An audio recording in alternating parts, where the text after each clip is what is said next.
Génesis capítulo 9, queridos. Vamos a estar ahí.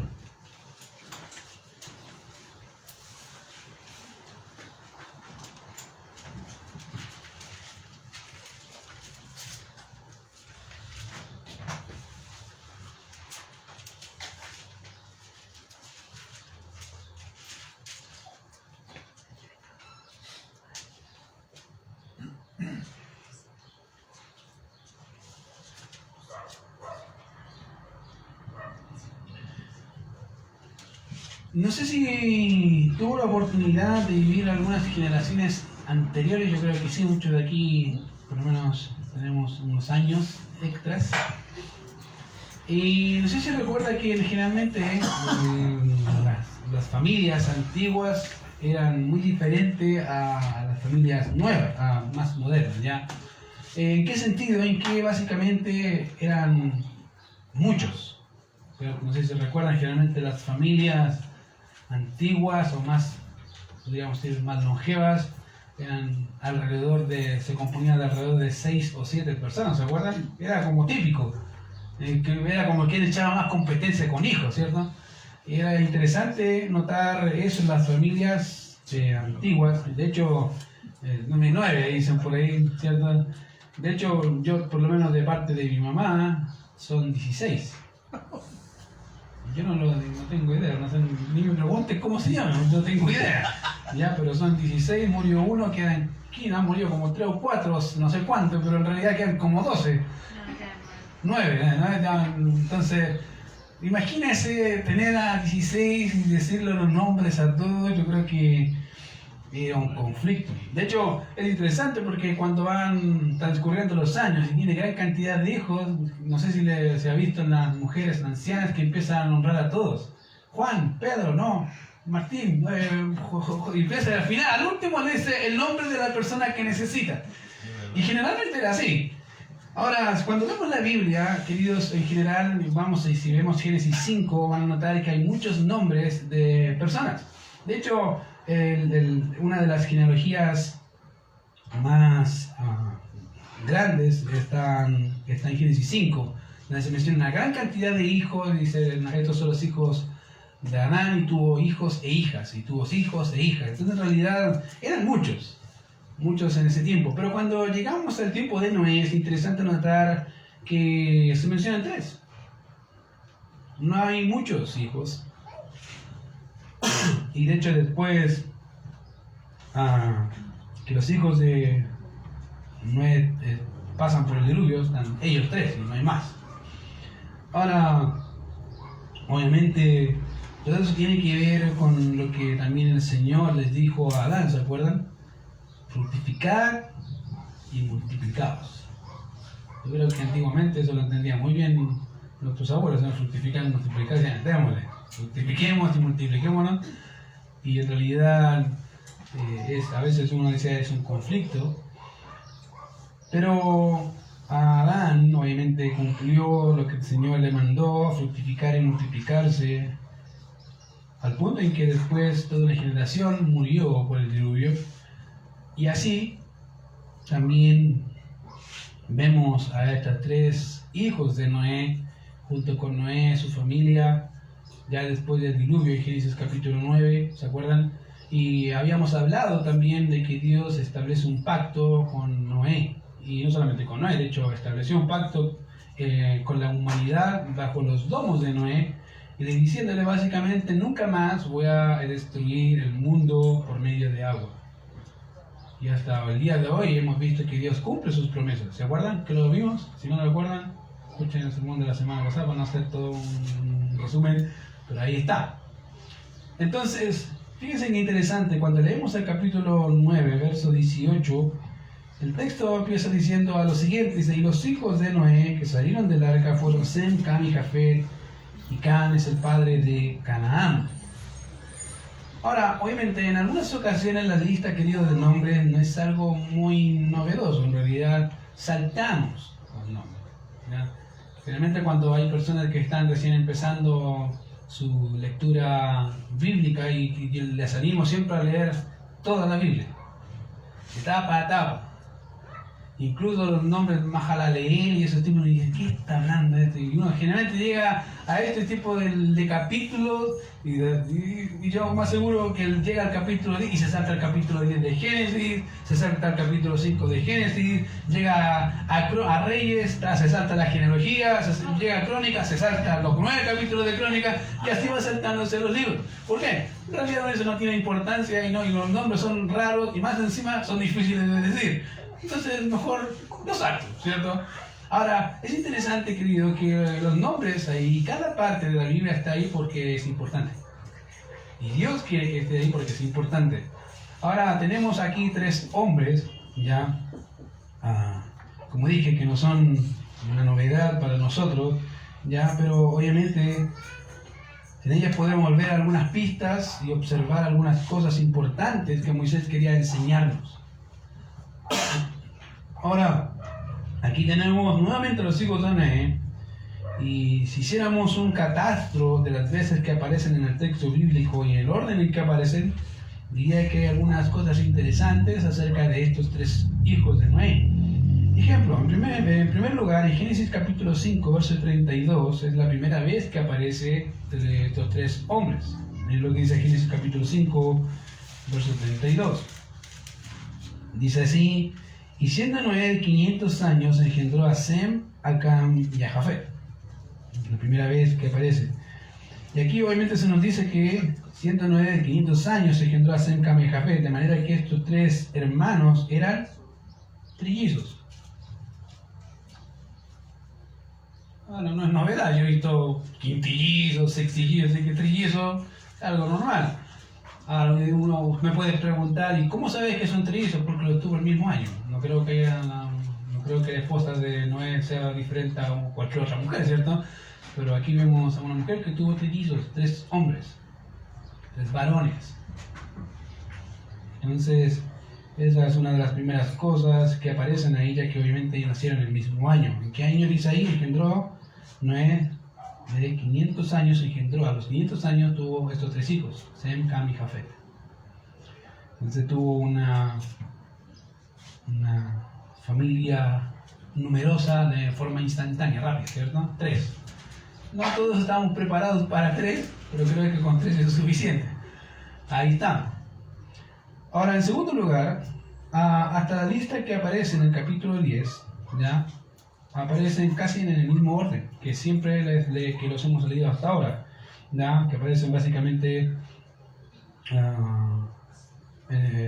Sem, Cam y Jafet. Y esto básicamente nos dice que Sem fue el que salió primero y Cam era el último. Ahora me van a preguntar, ¿y cómo sabes que Sem o que Cam era el último?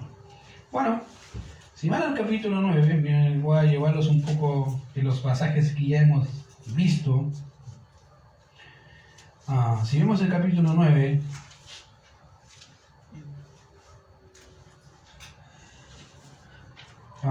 verso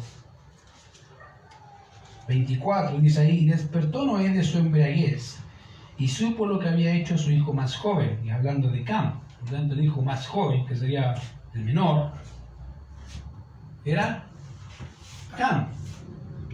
Entonces, Sem era el primogénito, Cam era el último, y Jafet era el del medio. Entonces, básicamente, cuando se describen en la Biblia, están descritos en orden de nacimiento: Sem, Cam y Jafet. Ahora, eso dice, ¿y cuál es la importancia? Bueno, la importancia es que generalmente el primogénito llevaba una mayor parte de la herencia de su padre y tenía otros prerequisitos por ser el primogénito. De hecho, la nación de Israel nace de la línea semita. Entonces es importante. Y es interesante notar que ya solamente al ver el orden de nacimiento, vemos algo también que es importante y que el Señor quiere que la veamos de esa forma. En tercer lugar, hay un verso en el que se vincula de alguna manera Noé con Sem. Y está obviamente en Génesis capítulo 7, verso 13. Y si ven ahí Génesis 7, 13, van a notar que está describiendo cuando cuando Noé hace el arca y tiene que entrar al arca. Y ahí en el verso 13 dice: en este mismo día entraron Noé y Sem, Cam y Jafet, hijos de Noé, la mujer de Noé y las mujeres de sus hijos con él en el arca. Entonces acá aparece vinculado Sem con Noé. Ahora, nomás puede haber dos opciones. La primera opción es que se les vinculan a Noé con Sem porque probablemente entraron ambos al mismo tiempo al arca. Puede ser una posibilidad. Tienen que pensar que están entrando al arca y dicen: bueno, entró Sem y Cam, y después entró Jafet y Cam. Entonces, a la larga, está describiendo las personas que entraron en el arca y en el orden que entraron. Puede ser una opción. La otra opción es que hay algún otro tipo de vínculo, ya sea especial o no, como en el caso de José con Jacob. ¿Se acuerdan? Que Jacob le hizo una vestimenta a su hijo de mangas largas o mangas de colores para distinguirlo sobre sus otros hijos. Entonces, personalmente creo que tiene que ver más que nada con que entraron ambos al mismo tiempo al arca, y por eso está esa distinción muy particular, que al mismo tiempo nos dice que pareciera ser que Noé tenía un vínculo obviamente más estrecho con Sem. ¿Por qué? Vuelvo a decir, originalmente el que llevaba el negocio de la familia no solamente era el padre, sino el primogénito. Él se encargaba de los negocios de su padre, estaba a cargo y ayudaba a su padre en todo lo que era también el sustento del hogar. Entonces, obviamente, lo más seguro es que él iba a estar más apegado a su padre de alguna manera. Así que el texto nos dice que los mismos que entraron fueron los mismos que salieron. Ya en el otro texto de Génesis capítulo 9, y podríamos pensar que no hay nada extraño con eso, y que hubo, obviamente, y que no hubo ningún tipo de nacimiento durante la estadía en el arca. Ahora, ¿qué significa? Bueno, significa que durante el año y más o menos 3 meses que estuvieron en el arca, no hubo embarazos. Interesante. Si se fijan, todo el tiempo del año que estuvieron, que lo más seguro que hubiese podido quedar embarazada alguna de las mujeres de sus hijos, no quedó embarazada ninguna. Es interesante notar que Dios, aún en medio del juicio, Dios establece un tope de los que básicamente esperen un poco, y después de que Dios les dice fructificar y multiplicar, se empiezan a llenar la tierra nuevamente. Pero en el juicio mismo, durante la lluvia que caía, no hubo ningún tipo de nacimiento en ninguna parte. Y eso lo podemos corroborar, obviamente, con lo que encontramos, ejemplo, en Génesis capítulo 10, verso 1. Mira lo que dice Génesis 10.1, para que pueda corroborar lo que estoy diciendo. Dice ahí en Génesis 10.1: estas son las generaciones de los hijos de Noé, Sem, Cam y Jafet, a quienes nacieron hijos después del diluvio. Durante el diluvio no nació nadie. Y como dije, obviamente no había método anticonceptivo, por si acaso. No, si te ocupan, no ocupaban método anticonceptivo. Podía haber quedado embarazada y no quedaban embarazadas. ¿Por qué? Buena pregunta. Personalmente creo que tiene que ver posiblemente con el tema de el juicio que había sobre la nación, y también el propósito de Dios de también preservar a estos 4 parejas, para después mandarlos a hacer exactamente lo que tenían que hacer. Así que, si se fijan, el texto es muy claro ya con lo que hemos dicho. Lo interesante del texto que estamos considerando, queridos, en Génesis capítulo 9, está al final. Mira, lo dice ahí: y Cam es el padre de Canaán.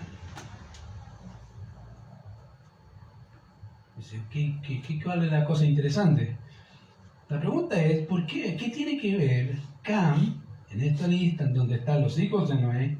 ¿Y cuál es la relación o evento que tiene Cam hacia sus tíos, o Canaán, perdón, hacia sus tíos, de tal manera que se nombra dentro del círculo de ellos? ¿Qué pasó?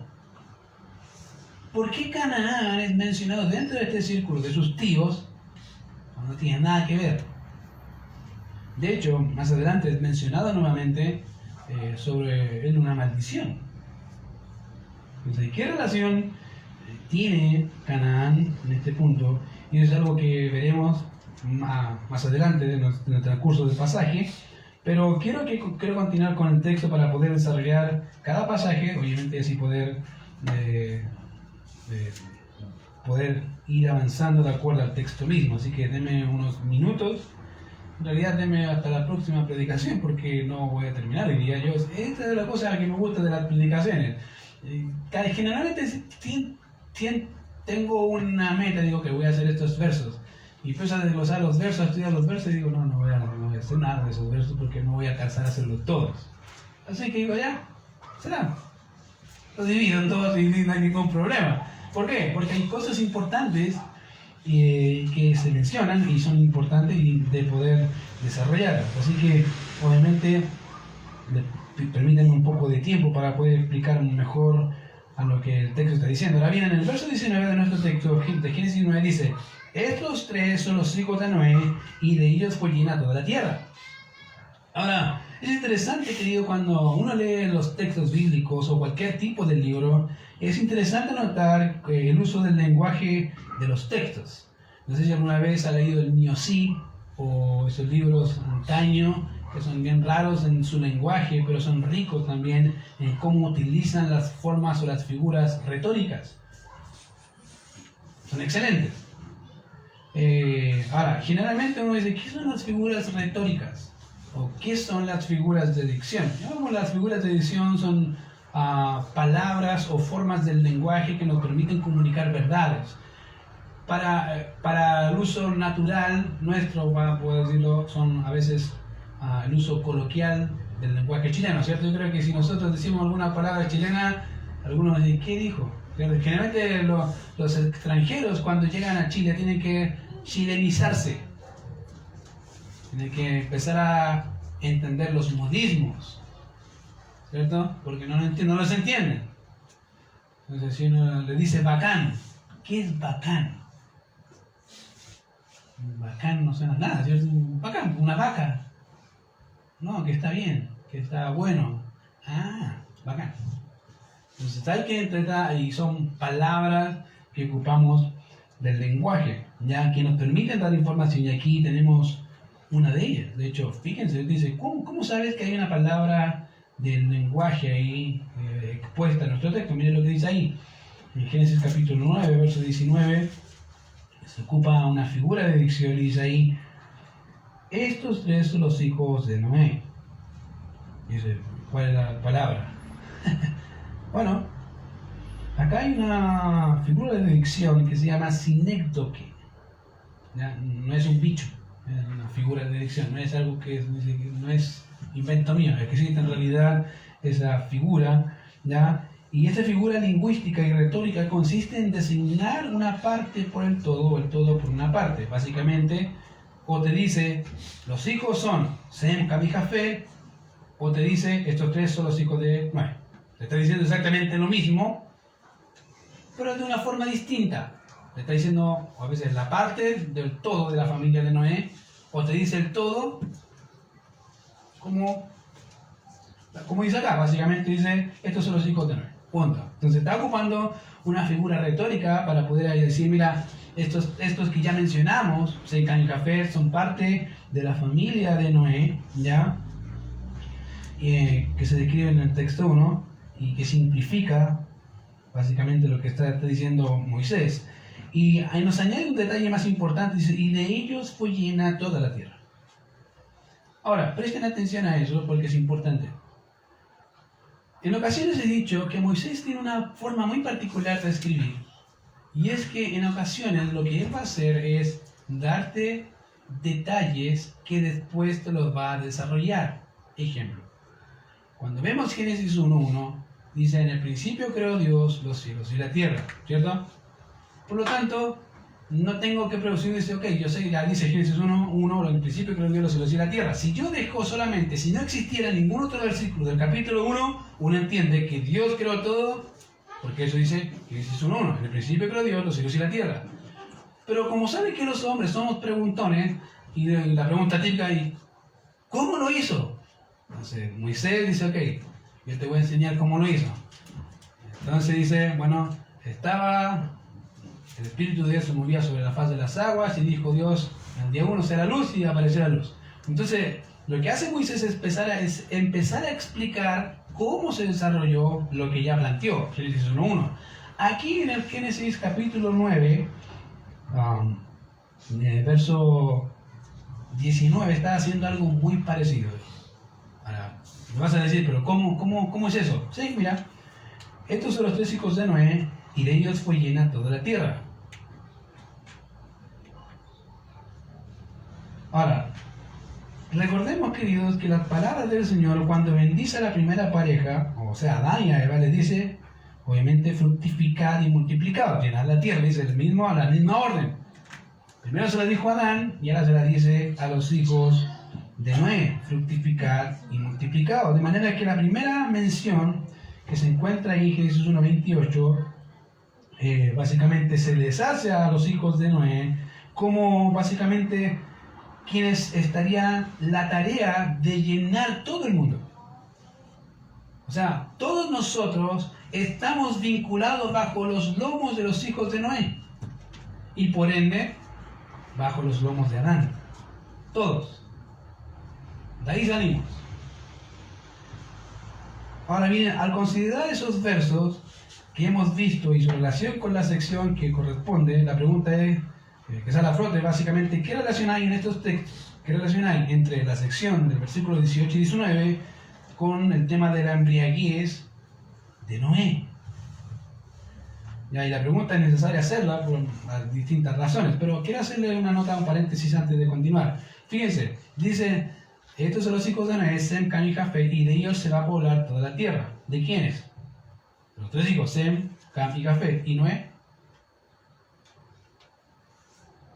Noé no va a llenar la tierra. Buena pregunta. Pareciera ser que la mujer de Noé ya no podía concebir. Porque no hubiese dicho, y de tu mujer. Pero hasta este punto pareciera ser que la última vez que pudo dar a luz la mujer de Noé fue hace más o menos 100 años atrás de este evento, o diría un poquito más de 100 años atrás, o sea, a los 500 años. Interesante. De manera, queridos, que fíjense, tenemos a una pareja donde no puede tener más hijos y Dios le manda a sus hijos, a los que ya tienen, ustedes van a llenar, van a poblar todo el mundo y a la vez no solamente van a llenar, van a hacer exactamente lo que yo necesito que hagan. Entonces, si la tierra se llena, entonces, ¿qué relación existe entre eso, básicamente, que de ellos se llena la tierra y la embriaguez de Noé? Ahora, debido a que está en nuestro texto y cada parte de la Biblia, como dije, es necesaria estudiarla, entenderla, y ya que todo lo que tenemos es el concepto de Dios para nosotros, tenemos que estudiar. Como dije, a veces los nombres no nos gustan, son una lata, son aburridos, pero están ahí por algo. Por algo Dios los dejó ahí y quiere enseñarnos algo. Así que cuando vaya alguna vez o cuando alguna vez le toque leer las genealogías, no digan, ya empezamos con los nombres raros. Trate de leer los nombres raros y encontrar un vínculo entre ellos porque algo tiene que ver. En segundo lugar, si notamos los versos 18 y 19 y saltamos de inmediato al capítulo 10, notaremos que hay una conexión directa. Básicamente, si juntáramos los textos del capítulo 9, versos 18 y 19 con el capítulo 10, verso 1, diría algo así. Y los hijos de Noé que salieron del arca fueron Sem, Cam y Jafet, y Cam es el padre de Canaán. Estos son los hijos de Noé, y de ellos fue llena toda la tierra. Y estas son las generaciones de los hijos de Noé, Sem, Cam y Jafet, a quienes nacieron hijos después del diluvio. Si se fijan, si yo junto el verso 18 y 19 con el capítulo 10, verso 1, pareciera ser que no hay problema. Como que si eliminamos la parte de la historia que Noé se embriaga, no hace diferencia.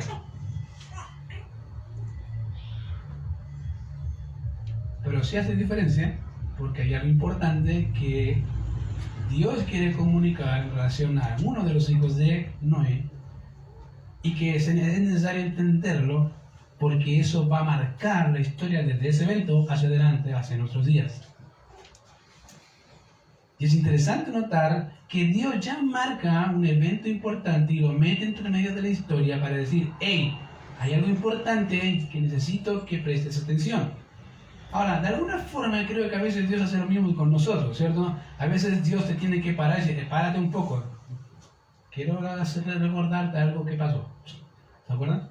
No sé si te ha pasado que a veces hay momentos en que pasas dificultades, no las entiendes, no las comprendes, pero en un momento de stand-by, de que tu alma llega a tu cuerpo, empiezas a reflexionar y Dios te dice, mira, ¿te acuerdas de esto? ¿Te acuerdas de esto? ¿Te acuerdas de esto? Y sí, todo esto pasó por esto. Bueno, pasa de vez en cuando y de alguna forma lo que veo acá es que Dios está haciendo algo muy parecido. Dios está diciendo, mira, estamos hablando de las generaciones, el mundo fue acabado por su maldad, necesito que la gente se reproduzca, pero hay algo que necesito mencionar antes, que va a marcar la historia de la humanidad. Y a veces pasa lo mismo con el creyente, hay cosas que marcan tu historia. Como cristiano, eventos, situaciones, personas que marcan tu historia y dice, ok, esta persona hizo tal cosa. Y necesito ver qué dice Dios sobre tal situación. Entonces, realmente, por ende, la pregunta que hice, ¿qué relación tiene estos versos con este evento puntual con Noé? Es importante hacerlo. En tercer lugar, si consideramos la información que se nos dará en esta sección, entenderemos la lucha que se darán entre las naciones que se desembocarán más adelante. Así que necesitamos hacer la pregunta y responder la pregunta de qué relación hay entre los versos 18 y 19 con la sección siguiente. Por ende, el texto nos dice ahí, después comenzó Noé a labrar la tierra y plantó una viña y bebió del vino y se embriagó y estaba descubierto en medio de su tienda. ¿Se fijan como que no? ¿Qué tiene que ver que esto pueble la tierra con que Noé se embriaga? Como que Dios dice, no tiene, como que no hay relación, pero sí la hay. Entonces, lo que hace Moisés es decir, mira, te voy a decir qué va a pasar, te voy a mencionar primero la introducción del evento, y antes de que te comiences a leer el capítulo 10, te voy a mencionar algo que pasó y que va a marcar al capítulo 10. Ejemplo. Le voy a adelantar algo del capítulo 10 y capítulo 11 de Génesis. Cuando tú lees el capítulo 10 y la descendencia de Sem, Cam y Jafet, cada una de ellas termina diciendo por sus familias, por sus tierras, por sus lenguas, plural, y por sus naciones. Cada vez aparece así. La pregunta es, si tú lees el capítulo 10, tal cual, se supone que hasta el capítulo 10 todos hablan un mismo idioma. Entonces, ¿por qué el capítulo 10 dice lenguas? Bueno, usted dice, ¿y a dónde sale lenguas? Bueno, vamos al capítulo 10, mira, te voy a dar ese ejemplo para que puedas entender un poco más. Capítulo 10, verso 2, para entender que está hablando de quién. Dice, los hijos de Jafet, Gomer, Magog, Madai, Javán, Tubal, Mesec y Tiras. Entonces está hablando de los hijos de Jafet. Entonces empieza a dar toda la lista de los hijos de Jafet.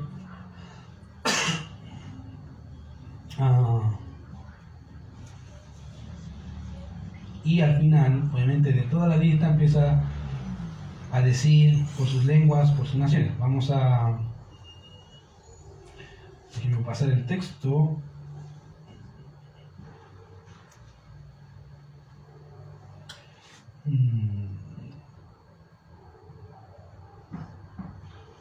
Acá, verso 20, dice, estos son los hijos de Cam, por sus familias, por sus lenguas. Ahí dice, por sus lenguas, en sus tierras, en sus naciones, dice lenguas. Pero hasta acá se supone que todos hablan la misma lengua. ¿Por qué dice lenguas? Y lo mismo pasa con los hijos de Jafet y con los hijos de Sem, por sus lenguas. Dice, pero ¿cómo dice lenguas? Entonces, cuando vamos al capítulo 11, ¿qué aparece en el capítulo 11? ¿Qué historia, qué evento pasó en el capítulo 11? Los maestros de niños, ¿qué pasó en el capítulo 11 de Génesis? La torre de Babel. ¿Y qué pasó en la torre de Babel? Se confundieron las lenguas. Pero se supone que en el 10 hablan todos lenguas. Se supone que hablan todos una lengua. ¿Por qué en el 11 dice las lenguas? ¿Por qué en el 10 dice lenguas? Bueno, Moisés te está introduciendo lenguas y te va a explicar cómo es que se produjeron esas lenguas del capítulo 10 y te lo explica en el capítulo 11. Lo mismo está haciendo Noé en el capítulo 9, versículo 18 y versículo 19. Estos Sem, Cam y Jafet, que van a poblar la tierra, y se los voy a explicar en el capítulo 10, hay algo que pasó con ellos y necesito que presten atención. Eso es lo que Dios está diciendo acá. Necesito que presten atención porque algo pasó con ellos, en particular con Cam, y que va a marcar a las genealogías posteriores, a las descendencias posteriores hasta nuestros días. Entonces, cuando llegamos al capítulo 20, como dije, pareciera que no hay una conexión, pero sí la hay. Y dice ahí, después comenzó Noé a labrar la tierra y plantó una viña y bebió del vino y se embriagó y estaba descubierto en medio de su tienda. Ahora, hemos llegado a un momento en que Noé inicia, obviamente, su nueva vida en la tierra. Y debemos recordar que no hay nadie en el mundo, obviamente está solamente su familia y no nadie más. Pero luego de que se asentara en un lugar, el texto nos dice que después comenzó a labrar la tierra. Ahora, quiero que notemos lo siguiente. Cuando leemos la palabra labrar, podríamos pensar de inmediato en la palabra que encontramos, ejemplo, en Génesis capítulo 2, verso 5, cuando Dios manda a Noé, diciéndole, manda a Adán y se vas a labrar la tierra y guardar la tierra. ¿Viste? Básicamente Dios está mandando nuevamente a hacer la misma tarea que Adán. Y de hecho, esa palabra labrar aparece en Génesis capítulo 2, verso 5, Génesis 2, capítulo 15, Génesis 3, capítulo 23 y Génesis 4, verso 12. Y en Génesis 4, 12, ¿se acuerdan? Está hablando de Caín y Abel, donde Caín era labrador de la tierra. Entonces, algunos podríamos pensar, está hablando de ese labrar. Pero en realidad la palabra que encontramos en nuestro texto es distinta. Aunque se traduce igual en nuestras Biblias, la palabra es diferente. Una traducción literal de nuestro texto es básicamente así. Y comenzó Noé, un hombre de la tierra, y plantó una viña. Entonces, básicamente es la misma idea, pero son palabras diferentes. O sea, Noé, pareciera ser que la profesión de Noé no era hacer barcos. Era trabajo con la tierra. A eso se dedicaba. Esa era su función. Entonces, es interesante que, mira, primera vez, no sé si lo habías escuchado, pero es la vez que vemos que se nos dice en el texto que él era un trabajador de la tierra. Trabajaba la tierra con sus manos y cuando se asentó en un lugar, ¿qué fue lo primero que hizo? Lo que sabe hacer, trabajar la tierra. Hizo una viña. ¿Ya? Ahora, los que les gusta el vino dicen, qué rico. Ya, pero ese es un punto aparte. Pero aquí vemos a Noé queriendo hacer una viña, obviamente, y labrar la tierra porque era su labor. Ahora, también notemos que cuando Dios hizo a Adán, lo hizo con un propósito, y era para labrar la tierra, para guardarla. Y al considerar este texto que tenemos aquí, podemos notar algo que ya he mencionado en otras ocasiones. Y es que, querido, el trabajo como tal no es pecado, ni es producto del pecado. Y lo digo porque nos falta el perezoso que dice, viste, si el trabajar es pecado, no, si no es pecado. Ni fue la caída que produjo el pecado, el trabajo, no. Adán ya tenía trabajo. El problema es que después que pecó, el trabajo se aumentó y se dificultó porque las condiciones eran diferentes. Entonces el trabajo, querido, siempre ha sido una parte importante para la nación de Israel y debe ser algo muy importante también para nosotros, entender que una persona que no trabaja es una persona que es una carga, ¿verdad? Seamos honestos, es una carga. Cuando es adulto y la mamá dice, no, si es mi hijo de 50 años, 50 años de nada, cabrón. Y hay casos. Como que se quedaron estancados mentalmente en la adolescencia. Y no puede ser. ¿Por qué? Porque ese es un mal trabajo de los padres. Los padres debemos enseñar a nuestros hijos que el trabajo dignifica al hombre. Fuimos creados los hombres para trabajar. Por eso el Señor nos dio una estructura física más fuerte. Aguantamos más. El hombre debería sentirse feliz diciendo, ya, con el sudor de mi frente me gané los 40 millones de visuales, ¿cierto? Y digo, me cansé. Pero eso debería ser parte, querido, de nuestra forma de entender las Escrituras y de enseñar a nuestros hijos que eso es parte del plan de Dios para con el hombre. Entonces, obviamente, la tierra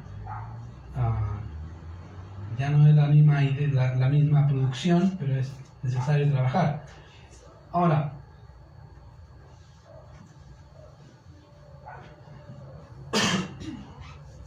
es interesante porque el texto dice: y Cam, padre de Canaán, vio la desnudez de su padre y lo dijo a sus dos hermanos. Entonces, en medio de que Noé está haciendo su viña, y obviamente la viña no es que la planta hoy día y mañana sale, tiene que haber transcurrido un tiempo, y en ese tiempo obviamente Noé hizo vino. A veces los teólogos dicen, no, es que no era vino fermentado, era vino fermentado, da lo mismo si era fermentado o no fermentado, se curó. Esa es la cuestión. ¿Ya? ¿Cuánto tomó? Tiene que haber tomado harto para quedar en esa condición de quedar nulo, al punto de que dice el texto que al otro día, cuando se le pasó el efecto, sus hijos le dijeron. Entonces, bien, eso literal, como decimos en el buen chileno, se le apagó la tele a Noé. Entonces algunos dicen, no, que el vino, querido, este punto aquí no es el vino.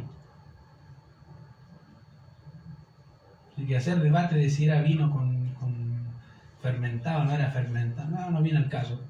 Y no es tan importante tampoco en este punto. Ahora, lo que sí es importante es lo que aparece ahí. Cam, padre de Canaán, vio la desnudez de su padre y lo dijo a sus dos hermanos que estaban afuera. Ahora, necesito que presten atención, queridos, a este texto que tenemos aquí, particularmente a la expresión que dice que Cam vio la desnudez de su padre. Ahora, y necesitamos prestar atención debido a que hay una disputa que podría resultar de no entender bien el texto. Ahora, en este pasaje, que es uno de los pasajes que a veces la gente se agarra de los moños, hay posiciones. En realidad no veo que sea muy difícil la posición, pero es necesario explicarlo porque vas a encontrarte con hermanos que piensan algo diferente. Ahora, algunos, al leer esta expresión que Cam vio la desnudez de su padre, piensan que Cam tuvo relaciones sexuales con Noé, su padre, y que Cam fue el primero sodomita, homosexual. Y piensan eso. Ahora, la razón por la cual piensan esa posibilidad es por lo descrito en Levítico capítulo 18, versos 6 y 7, que dice ahí: ningún varón se llega a parienta próxima alguna para descubrir su desnudez, yo Jehová. ¿Y se viste? En el verso 7 dice: ni a tu padre ni a tu madre vas a descubrir su desnudez. Se dice, ¿viste? Entonces no puedes descubrir la desnudez. ¿Ya? Y obviamente se mencionan también las prohibiciones y acciones que se deben ejecutar en relación a este mismo delito. O sea, el hermano no podía ver la desnudez de su hermana, ni la desnudez de su suegra, ni nada. O sea, hay un vínculo ahí de estipulaciones donde no se podía ver la desnudez de tal o cual persona. De manera que algunos hermanos entienden que debido a que Levítico 18, 6 y 7 dice que ningún varón puede descubrir la desnudez de su padre o la desnudez de su madre, piensan lógicamente que, entonces, si no se puede, Cam, ¿qué hizo? Violó a su padre. Esa es la lógica de ellos. Y esa es la razón por la que algunos piensan este acto de Cam en contra de su padre como una violación. Pero si leemos, querido, detenidamente, notaremos que la expresión es similar. La expresión de Levítico, verso de 18, 6 y 7, es similar a la de Génesis 9, pero no es igual.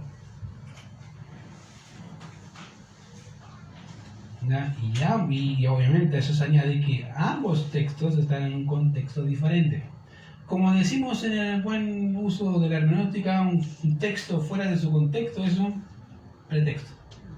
Y cuando no entendemos en dónde y en qué marco está concentrado un pasaje, vamos a llegar a ideas equivocadas. ¿Ya? Así que quiero ayudarles a entender un poco eso. En primer lugar, el texto de Génesis 9 dice que Cam vio la desnudez de su padre. Ahora, la palabra ahí que se coloca como vio es una palabra hebrea que es ra, que significa literalmente ver. Él estaba mirando. Entonces, el texto dice que Cam miró la desnudez de su padre. ¿Ya? Pero en Levítico 18, verso 6, en adelante, la expresión que siempre se resalta es descubrir, que es diferente a ver. Y la palabra hebrea es galá, que significa desnudar. Básicamente es el acto que yo me involucro en desnudar a alguien. Ahí dicen, no puedes hacerlo. Eso es un delito ante la ley. ¿Ya? Entonces, básicamente hay dos palabras totalmente distintas. En segundo lugar, si notamos bien en Levítico, dice una y otra vez la desnudez de tu padre, tu madre, tu nuera, tu tía, tu bisabuela, no descubrirás. Esa es la expresión típica. En Levítico dice la desnudez de, básicamente, tal persona no vas a descubrir. Pero en Números, pues en Génesis dicen nada. ¿Ya? En tercer lugar, la expresión que aparece en Levítico como descubrir la desnudez es un eufemismo. Ahora, discúlpenme si ocupo a veces esos términos, pero necesito ocuparlos para que puedan entender que la Biblia es un libro que necesitamos entenderlo. Y a veces la Biblia va a ocupar palabras que suenan lindo, pero que en realidad están dando un mensaje detrás. Ejemplo, ¿se acuerdan que dice, y Adán conoció a su mujer? No es que recién la conocí, pero digo, hola Eva, ¿cómo te llamas tú, Eva? Ay, Adán. No está hablando de ese tipo de conocer. Lo que está diciendo es que tuvo relaciones sexuales con su mujer, eso está diciendo. Entonces acá lo que está haciendo el texto es un eufemismo, está ocupando o menguando un supuesto tabú para decirlo de una forma suavecita. ¿Ya? Eso es. Entonces, la Biblia hace bastante ese tipo de cosas. Un ejemplo que generalmente doy es que Saúl descubrió sus pies. Dice, ¿qué significa? Está haciendo deltos. Eso significa. ¿Ya? Que fue al baño a hacer deltos. Ya sabe lo que es. ¿Cierto? Cuando se descubre, dice, ¿cómo se descubre los pies? Sí, porque ellos tenían vestimentas largas. Entonces, ¿qué hace una persona o qué hace una mujer con un vestido cuando va al baño? Se le vengan los pies, ¿cierto? Y hace sus necesidades. Bueno, los hombres hacían exactamente lo mismo en ese tiempo. Para hacer deltos. ¿Ya? Entonces, tienen que entender que la Biblia a veces ocupa ese tipo de lenguaje para ayudarnos a entender un poco el texto. Ahora, acá tenemos un eufemismo, ¿ya? Es una expresión que dice que es para básicamente dar a conocer algún tipo de tabú. Y en este caso, la expresión descubrir de la desnudez significa tener relaciones sexuales. Entonces, por eso decía, no descubrirás la desnudez, o sea, no vas a tener relaciones sexuales con tu nuera, con tu prima, con tu tía, con tu madrastra, no lo vas a hacer. Esa es la ley de Dios hacia la nación de Israel. No puedes hacerlo. ¿Ya? En cuarto lugar, al considerar la expresión de nuestro texto y vio la desnudez de su padre y la de Levítico, podemos ver también que en ambos contextos no tienen relación. ¿Por qué? Porque uno está en un marco en que la nación de Israel se está constituyendo como nación y está avanzando y Dios le da estas leyes, pero no hay nada de eso. Tienen que empezar que cuando está Noé no hay ley propiamente tal escrita como en el Sinaí. No hay. Probablemente hay algún tipo de ley, como dije, pues la ley más antigua que se ha encontrado históricamente es la ley Hammurabi. Eran leyes civiles. Y si tienes el tiempo de leerlas, te vas a asombrar de una edad tan antigua, cómo ellos entendían la justicia. Y eran drásticos. No puedo decir que eran livianitos, no, eran drásticos. Entonces, fíjate que, obviamente, cuando ves Génesis 9 y ves Levítico, son contextos diferentes, no se aplica la misma idea.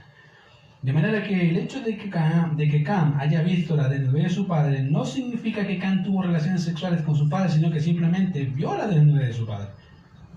Realmente al verlo ahí saltando, haciendo sus locuras todo ebrio, él lo miró de algún rincón y empezó a burlarse de su padre. O, no sé, a pensar algo, no lo sé. El texto tampoco lo declara tan explícitamente.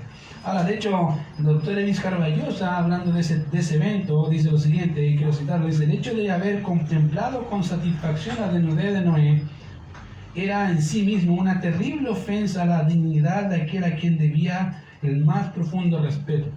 El acto de Cam era una muestra de rebeldía en contra de la autoridad de su padre y quizás un resentimiento contra las reglas morales que Noé había enseñado a sus hijos durante los años antes del diluvio. Eso es una hipótesis, porque tampoco el texto lo dice, pero puede ser. Lo que sí vemos es un incentivo de parte de Cam no correcto, que lo movió a mirar a su padre y en vez de a cubrirlo, contempló con satisfacción el evento. ¿Por qué? El texto no lo dice, no lo aclara. Lo que sí dice es que eso estaba mal por las consecuencias. Como dije, y bien podría ser una buena opción lo que dice el doctor Evis referente a Cam. Ahora, sintamos, hay una sección en este capítulo que simplemente me salté y tiene que ver con la expresión y Cam, padre de Canaán. Se fijan que me salté esa parte y la hice a propósito. Ahora, si recordamos lo que hemos leído anteriormente, podremos observar un dato más del texto. Si vemos el verso 18, dice: y Cam es el padre de Canaán. Yo siempre estoy diciendo eso, ¿cierto? Estos son los hijos de Noé, Sem, Cam y Jafet, y Cam es el padre de Canaán. Y aquí se repite la misma idea. De manera que se repite la misma expresión, y la pregunta es: ¿por qué se repite nuevamente esta expresión? ¿Y qué relación tiene con nuestra pregunta de qué relación tienen los versículos 18 y 19 con toda la sección que podemos y que estamos estudiando? ¿Qué relación hay? ¿Por qué repite tanto acá? Ahora te pongo en conflicto.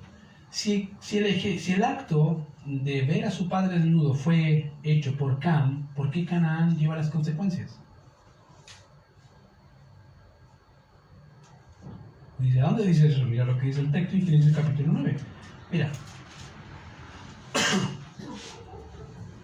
Verso 11, verso 22 dice: y Cam, padre de Canaán, vio la desnudez. ¿Quién vio la desnudez? Cam, padre de Canaán, vio la desnudez de su padre y lo dijo a sus dos hermanos que estaban fuera.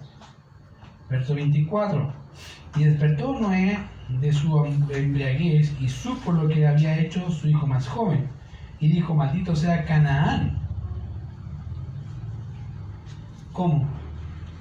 ¿No fue Cam el que hizo el hecho?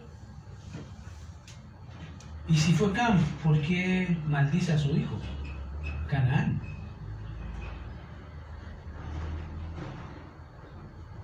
Buena pregunta. Pregunta que no voy a contestar ahora. La voy a contestar en la otra predicación. Pero fíjate, pareciera ser injusto, ¿no? Dios está cargándole la mata al hijo cuando el hijo no tiene nada que ver.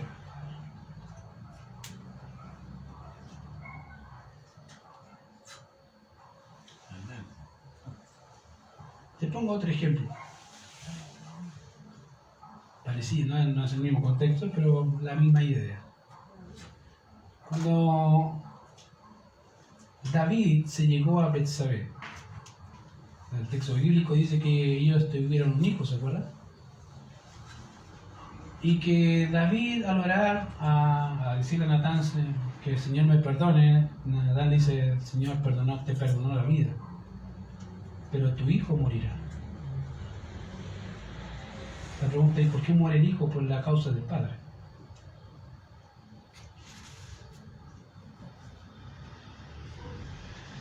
¿Por qué? ¿Acaso el hijo cometió algún pecado? ¿Por qué se le carga la mata al hijo? Bueno, es lo mismo que pasa acá, porque Cam o Canaán carga la carga del pecado de su padre. dije, se lo vamos a ver en la próxima predicación, pero quiero dejarlos ahí, que piensen y que estudien, y digan, muy interesante, porque está. Ahora, fíjate que cuando avanzamos, el verso 23 dice, entonces Sem y Jafet tomaron la ropa y la pusieron sobre sus propios hombros, y andando hacia atrás cubrieron la desnudez de su padre, teniendo vuelto su rostro, y así no vieron la desnudez de su padre. Y ellos entendían lo que Cam hizo está mal. Y ellos no querían repetir el ejemplo. ¿Y qué hicieron? No, vamos a cubrir a nuestro padre. No, eso no es propio. Ahora, si han notado, en el texto no hay ninguna explicación o declaración de parte de Dios en contra de Noé por embriagarse. ¿Se fijaron de eso? No hay ningún reparo de parte de Dios diciendo, Noé hiciste algo malo.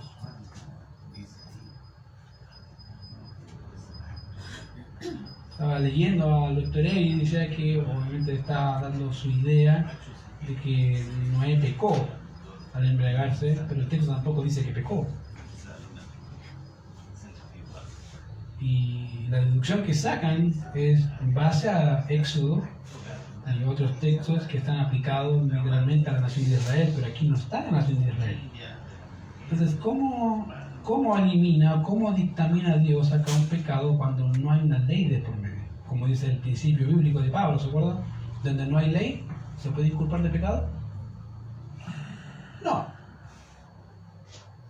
Entonces aquí, no me pregunten porque yo no tengo idea. Pero aquí el texto se queda en mute. El texto nos dice, mira, pasó por esto y Adán pecó, no lo sé. Puede ser una posibilidad de que Adán pecó al embriagarse y al estar vestido de esa forma y hacer ese tipo de cosas enfrente. Pero fíjate que el texto en ninguna parte lo dice. Lo que sí dice fue la conducta de su hijo hacia su padre, eso sí. Lo dice muy bien, dice que Cam está mal. No dice Noé está mal, no, dice Cam. El punto de todo el texto es Cam hizo algo malo. Y reprochable en todas sus formas. Pero no dice nada de Cam, no dice nada de Noé.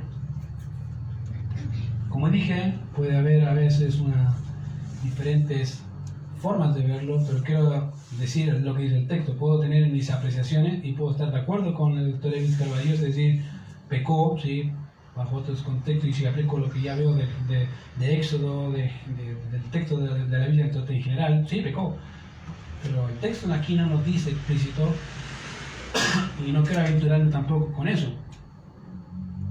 Ahora, obviamente, la acción que se ve aquí es la de su hijo, al ver la desnudez de su padre, que marca un contraste, un marcado contraste entre los dos hijos de Noé y Cam. Fíjate, podrían haber participado del acto y decir, mira a nuestro padre, pero ellos no participaron del acto, al contrario, hicieron lo correcto, tomaron a su padre, lo vistieron, y dijeron ya. Entonces, al parecer el hecho de Cam era no solamente malo, era en realidad vergonzoso. Al punto es que, fíjate que el verso 24 dice, despertó Noé de su embriaguez y supo lo que le había hecho su hijo más joven.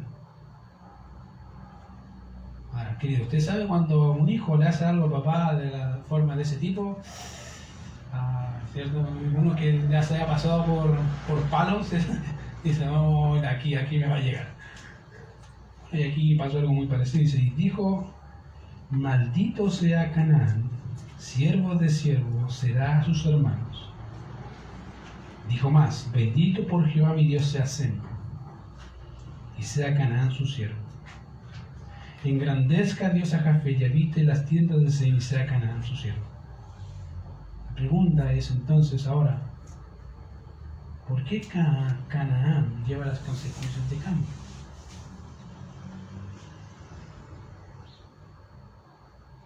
¿Qué pasó?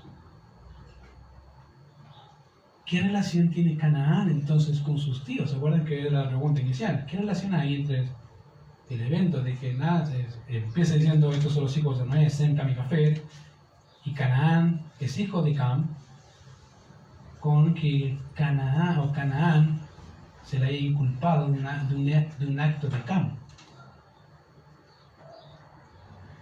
Ahora, Solo creo que te vayas con esa pregunta y si puedes estudiarla en tu casa, hazlo.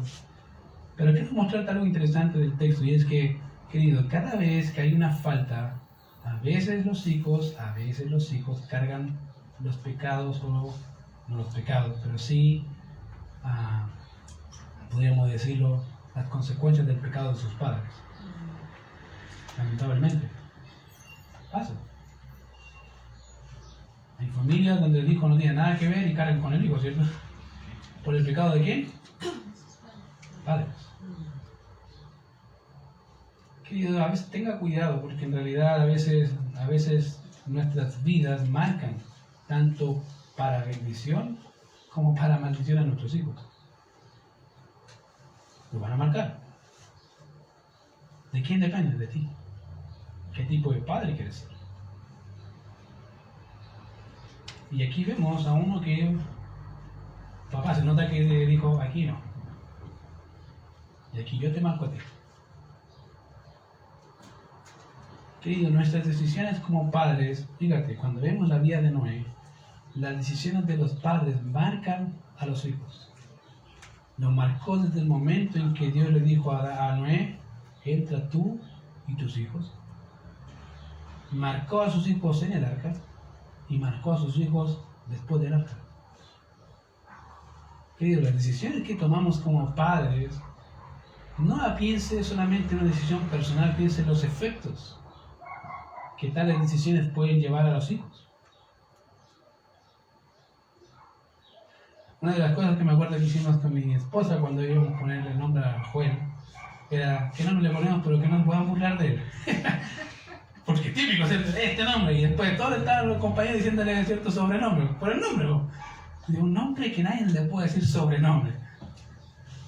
Y hasta nosotros decíamos, y si le decimos que no van a decir esto, le van a decir este sobrenombre, porque es innato, ¿cierto? El niño chico que hay alguien que le pone el sobrenombre a todo. Bueno, entonces estábamos poniendo esos casos para que nos dijeran sobrenombre. Pero fíjate, algo tan simple como un nombre puede marcar a un hijo, ¿sí? Y marcarlo para mal, porque usted sabe cómo son los niños de hoy en día, ¿cierto? Que no perdonan. Imagínate una decisión más importante.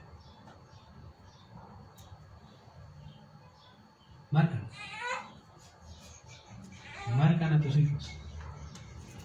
La pregunta es si tienes el tiempo hoy para seguir criando a tus hijos, ¿qué vas a hacer para guiarlos bien? ¿O qué puedes hacer ahora para guiarlos bien?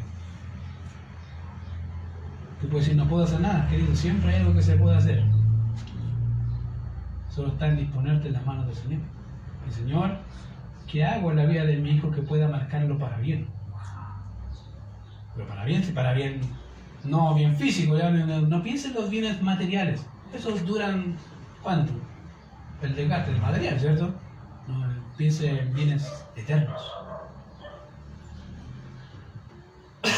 Es humano. Y si te has dado cuenta que has fallado, querido, bueno, arrepiéntete y vuélvete. Es fácil. El que cubre sus pecados no prosperará, más el que los confiesa aparte alcanza misericordia, querido. Así que no hay mejor cosa que ese Señor. Creo que en esta área conmigo he fracasado. Te pido oportunidad. Dame oportunidad para poder corregir lo que no hice. O dame oportunidad de enseñar lo que no he enseñado.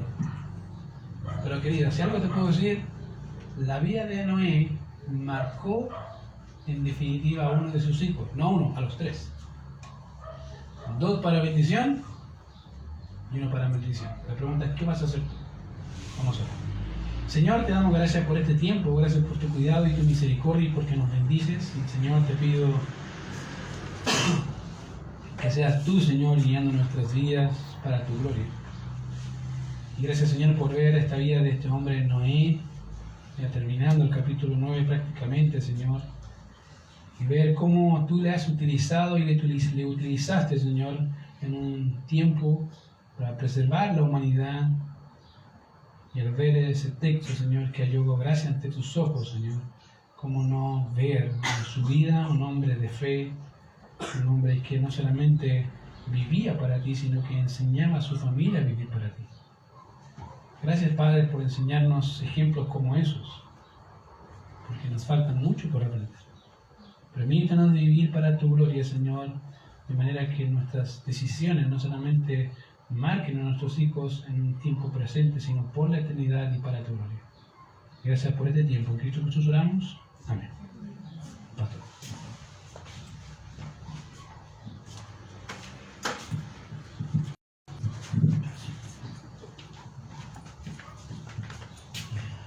Amén.